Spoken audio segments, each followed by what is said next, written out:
Hello friends. तो कैसे हैं आप लोग।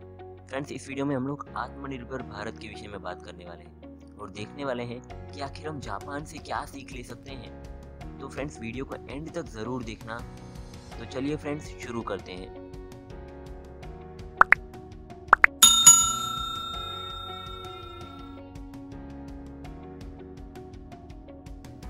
एक तरफ सरकार खुद ही फॉरेन कंपनीज को इन्वेस्ट करने के लिए एनकरेज करती है और दूसरी तरफ स्वदेशी बातें करती है। तो क्या ये कॉन्ट्रास्टिंग नहीं है। इंडिया को अगर अपने प्रोडक्ट्स विदेश में बेचने हो तो उनको भी फॉरेन प्रोडक्ट्स को यहाँ पर एक्सेप्ट करना ही पड़ेगा। अभी हमें तो स्वदेशी ही यूज़ करना है, लेकिन देश में अगर किफ़ायती और बेटर क्वालिटी के फॉरेन प्रोडक्ट्स मिले तो हम क्या करें। चलिए देखते हैं कि कैसे इसके जवाब में एक ज़बरदस्त का एग्जाम्पल बनता है जापान। 19वीं सदी के अंत में जापान इतना पावरफुल था कि चाइना, मंचूरिया, कोरिया, रशिया जैसे देशों को भी पछाड़ दिया था। समुराई और शोगुन योद्धाओं की तलवारों के घमंड पर ही जापान ने बिना किसी रीज़न पर्ल हार्बर पर हमला कर दिया और सेकंड वर्ल्ड वॉर को नया मोड़ दे दिया। चाइना और रशिया को हराकर एशिया में अब वो ही महासत्ता है, ऐसा समझ के अमेरिका को छेड़ने के बाद ही उनका घमंड टूटा। लेकिन फिर भी उन्होंने हार न मानी और युद्ध में हर तरफ से परास्त होने के बावजूद उन्होंने कामिकाजी हमले चालू रखे और कामिकाजी के इन्हीं हमलों की वजह से अमेरिका ने होश खो के जापान में एटम बम फेंक दिए और तभी युद्ध का अंत हुआ। अभी ऐसे युद्धों की वजह से हिरोशिमा, नागासाकी और टोक्यो के साथ बर्बाद हो चुके नगरों और लाखों नागरिकों की 2-3 पीढ़ी तक इफेक्ट करते वो एटम बम की रेस का असर। दूसरा कोई देश होता तो अगले 200 सालों तक उठ नहीं पाता, मगर ये जापान था। उसी नेशनलिज्म के चलते उठने का मंत्र बनाया, जिसकी वजह से घमंड था उसी के चलते, लेकिन इस टाइम पॉजिटिव भावना के साथ। जब जिमी कार्टर अमेरिका के प्रेसिडेंट बने उस समय रशिया के अलावा अमेरिका की बेरोजगारी की समस्या एक बड़ी प्रॉब्लम थी। तब जिमी कार्टर को एक पत्रकार ने पूछा, according to you what is the biggest threat to US, Russia, Iran और unemployment.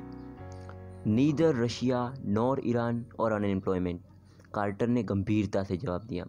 Biggest threat, biggest enemy is Japan, Japan incorporation. उसके बाद कार्टर ने विस्तार से बताया कि रशिया से हम लड़ाई कर सकते हैं, ईरान को भी हम हराने में सक्षम है, लेकिन जापान जो करता है उसका हमारे पास कोई जवाब नहीं है।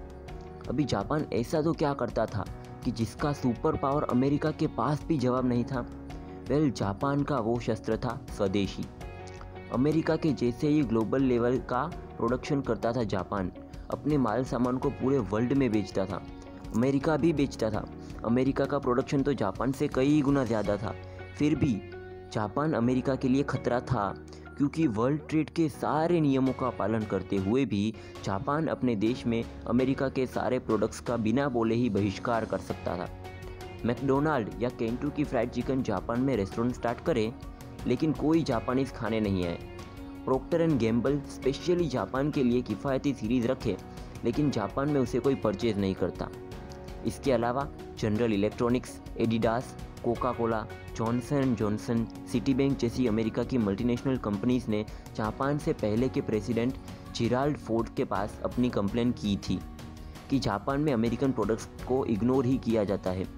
जेराल्ड फोर्ड ने जापान से बात तो की, लेकिन उसमें जापान का जवाब था, नियम के अनुसार हमने सभी अमेरिकन कंपनीज को परमिशंस और छूट-छाट तो दे ही दी है। अब लोकल प्रजा अमेरिका के ही प्रोडक्ट्स को खरीदे, ऐसे ज़बरदस्ती तो हम नहीं कर सकते ना। जापान ने उस जवाब के साथ दूसरे सभी देशों के स्टेट्स भी दिखाए। ब्रिटेन, रशिया, जर्मनी, फ्रांस, इन सभी देशों के प्रोडक्ट्स भी दूसरे देशों की कंपेयर में जापान में कम ही बिकते थे। मतलब अमेरिकन प्रोडक्ट्स के सामने जापान को कोई प्रॉब्लम नहीं है, लेकिन स्वदेशी उनके लिए स्वाभिमान की बात है। स्वदेशी उनके लिए दूसरों को गिराने का नहीं, लेकिन खुद को ऊपर लाने का जरिया है। और इसीलिए एटम बम ने कमर तोड़ दी थी। उसके सिर्फ 50 साल में ही जापान पूरे वर्ल्ड ट्रेड में अमेरिका के साथ खड़ा होता है। इसका मीनिंग ये है कि जापान कोई ऐसी वैसी थिंकिंग वाले लोगों का समूह नहीं है, लेकिन आत्मगौरव, आत्मसम्मान के लिए एफर्टलेस, हार्ड वर्किंग और डिसिप्लिन्ड लोगों का समूह है। और ऐसे समूह के साथ कैसे लड़े, वो तो सुपर पावर अमेरिका को भी समझ नहीं आता है। ये तो जापान की बात थी। हम हमारे इंडिया में भी चेंजेस ला तो सकते हैं, लेकिन उसके लिए हमें डिसिप्लिन्ड बनना होगा और एक होना पड़ेगा। हम सरकार को बोलते हैं कि फॉरेन प्रोडक्ट्स बैन करो, लेकिन उसके बजाय हम खुद ही उन प्रोडक्ट्स का बहिष्कार कर सकते हैं। बस हम सबको मिल के अपने देश को लेके चलना होगा।